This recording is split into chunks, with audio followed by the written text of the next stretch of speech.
I was so excited. I loved playing the role in the first movie. I know that a lot of movies, even very successful ones, don't always get a sequel. So I was so excited that we got to do it again. And we had such a great time doing it. Well, we didn't see ourselves as villains, obviously. We're absolutely heroines. righteous. We're heroines.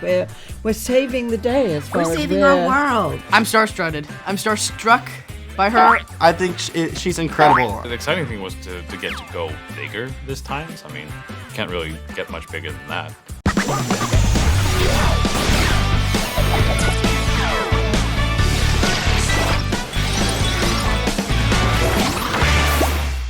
Let's welcome Zachary Levi, Hey, I'm Zachary Levi. It's a pleasure to meet you. Helen Mirren, Lucy Liu, and Rachel Zachler, Hi. Asher Angel, and Jack Dylan Grazer. Hello. Hi. Also, director David F. Sandberg to raise a Bilibili Star Talk today. Get ready? Battle mode is on. 请开始你的表演，这个是访问，你想知道的都有。 What was your reaction once you found out you were going to reprise your role as Shazam? How did you prepare for this role? I was so excited. I loved playing the role in the first movie. I know that a lot of movies, even very successful ones, don't always get a sequel. So I was so excited that we got to do it again. And we had such a great time doing it. I was in the gym a lot, eating a lot of calories in order to put on and maintain as much weight as I could, and just stay strong because you have to do a lot of stunts and things and harness work and whatnot. And then just, I don't know, enjoyed myself because the movie's so much about joy and fun and wish fulfillment and, you know, getting to be a kid and there's just a lot of like fun in your youth. And so I would just go enjoy myself, play video games and get on my one wheel and go rip around, you know. What was it like to play a villain in this movie? Well, we didn't see ourselves as villains, obviously. We are absolutely, we think we are We're absolutely heroines. righteous. We're We're right. heroines. We're saving the day as far We're as saving our world. we're concerned. It's just for our dad. just doing A stuff tribute for to our dad. Yeah. I just, the idea of a goddess and how it's always been, you know, sort of, I don't know, the pinnacle of femininity and of power and of grace as well as just being so comfortable with yourself. 100%. Right? There's no flaws. That's I what was rather hoping that we would wear nice floaty white silk. I thought I the know, I toga thought thing it was was happening, something but that like was a that, mistake. rather than dressed were like gladiators. Armor, gladiators yeah. in armor. We were in fight mode. We're a different kind of goddess. Battle mode. Yes. Helen, how did working on a superhero movie differ from your previous projects? Well, you know, it's all the same thing, really. You know, you're telling a story, and you're pretending to be someone that you're not.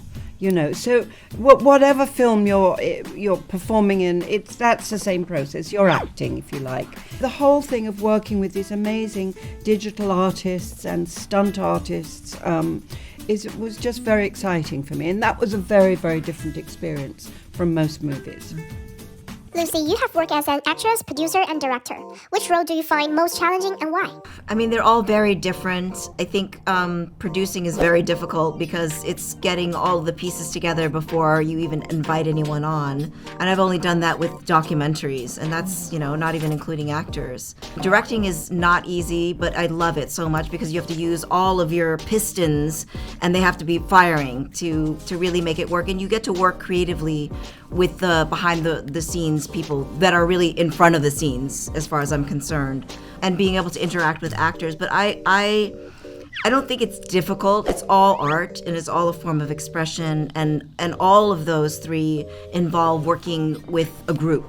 And I found that I love being in a group, and I thrive more so when I work with a team of people. And I used to think like I like doing things one-on-one, but actually I think I feel less so as time goes on, because it just, I think the interaction and the social connections The and collaboration the is what's exciting, collaborations, isn't yeah, it? and learning, you know, is really what makes it that much more exciting. And I think curiosity is what just keeps you young. Rachel, this is your second major film role after playing Maria in West Side Story.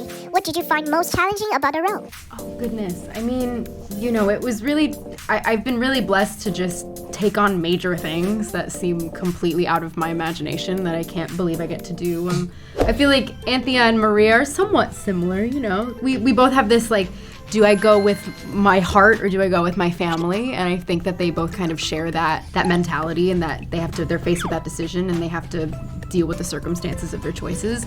But really just, it was so awesome on West Side Story. I really didn't get the opportunity to work with women all the time. It was very a male-centric film besides getting to work with the incredible Ariana DeBose. And so getting to like come to work every day and work with primarily women was such a joy. And it made everything feel a lot more comfortable to me. And like stepping into a world that I never imagined I'd step into, it felt a lot more grounded to me once I got to work with these women. So.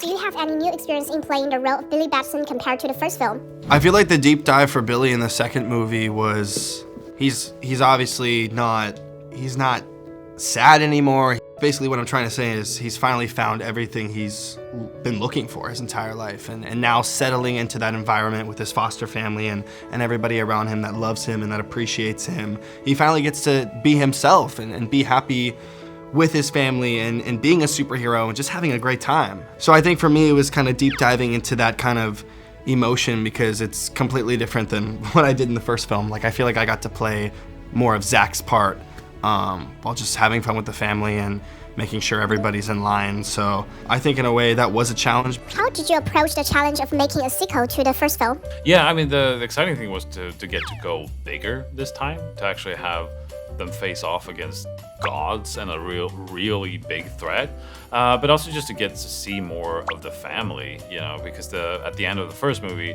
all the kids got superpowers, and now we get to see more, you know, what their life is like as superheroes and them trying to work together, and they're not really good at it, especially in the beginning of the movie.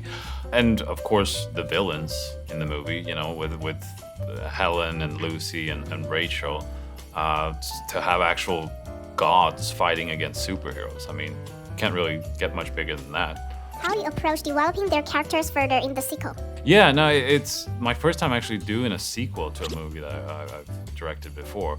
So it was very interesting to sort of get everyone back together and sort of continue on the same track and just see what more we could do with these characters. You know, in the first one, Billy's looking for a family and he finds one.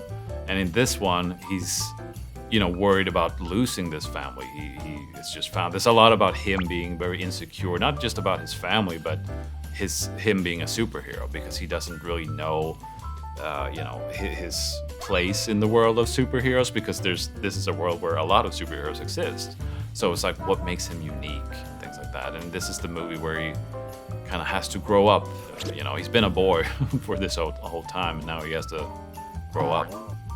What was your favorite moment from filming Shazam! Fear of the Gods? My favorite moment from Shazam! Fear of the Gods would be hanging with this guy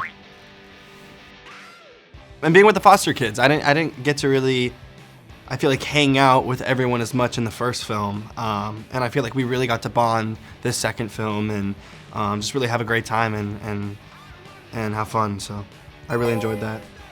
I think my favorite part was when I came to the Epiphany and unveiled the true thematics of the film, which is triumph, and how empowering that is, you know, to overcome obstacles as a family, as a unit, as a collective, as a Shazamily.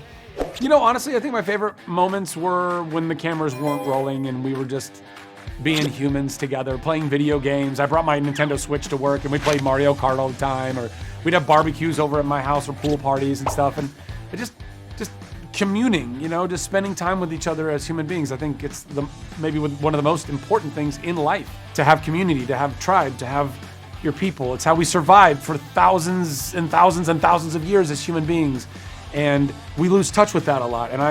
So I'm always about trying to find that again, and I loved all those moments the most. Being together offset was really fun. Yeah. We celebrated Helen's birthday and we had sushi. Oh, Yes, and that we was did. on a rainy day. I remember that. And It was sake. so rainy, yeah. Yes, Sake and sake, mochi. yes. And just mochi hanging ice cream. out Yes. and just having the best time. Yeah. Yes. Just bonding. Definitely a highlight. What do you think about a cameo by Gal Wonder Woman in this movie?